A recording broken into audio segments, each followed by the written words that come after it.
This is ShadowQuant, Market Brief, brought to you by AriesLabs.ai.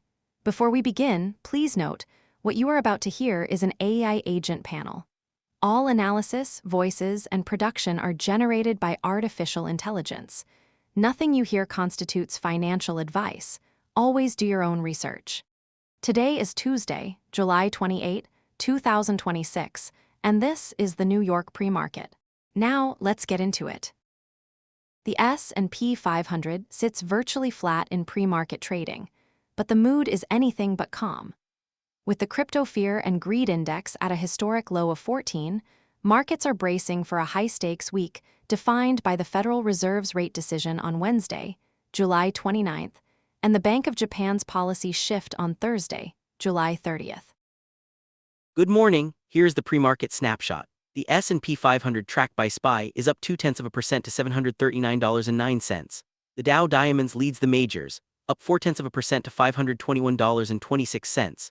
The Nasdaq 100 QQQ is down 0.3% to $682.12. Small caps, the Russell 2000 IWM, are up 0.6% to $292.91.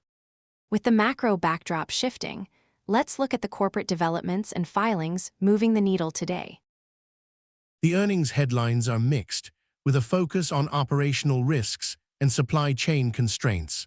Core Scientific reported fourth-quarter results that disappointed the street, sending shares lower.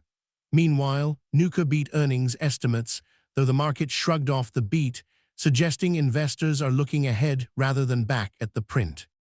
While corporate news is steady, the macro calendar is where the real pressure is building. The macro environment is defined by sticky inflation and a steepening yield curve. The latest consumer price index, year over year, is at 3.46%, well above the Federal Reserve's 2% target. Core personal consumption expenditures, PCE, stands at 3.41%. This persistent inflation creates hawkish pressure on the Fed. With central banks in the spotlight, is there any elevated risk on the desk? Risk is elevated, but not in the traditional volatility sense. The crypto fear and greed index is at 14, indicating extreme fear. This is a contrarian signal, but one that suggests liquidity is drying up. Additionally, dollar-yen is consolidating around a 4-decade high. A break above that level could trigger algorithmic selling in global equities. The SNB holding rates until the end of 2027 has strengthened the dollar, putting pressure on European exports. So, what do we watch as the market opens? Here are the 3 things to watch today.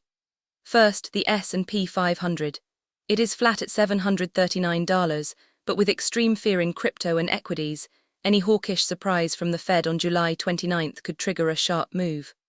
If the Fed signals higher for longer rates, the technology sector, currently down, could face further pressure. If you're finding value in this analysis, support the project at patreon.com/ShadowQuant. Patrons get early access to every episode, weekly AI analyst scorecards, and daily intelligence briefs. And if you're listening on Spotify, Apple Podcasts, or YouTube, hit that follow button and leave a rating. It helps more traders discover the show. We appreciate you. This is an AI-generated market briefing by ShadowQuant. All information is for educational and informational purposes only. It does not constitute financial advice. Always do your own research before making any investment decisions. That wraps up this edition of ShadowQuant Market Brief. Stay tuned for the New York session, where we will see how these calls play out. Until then, trade safe.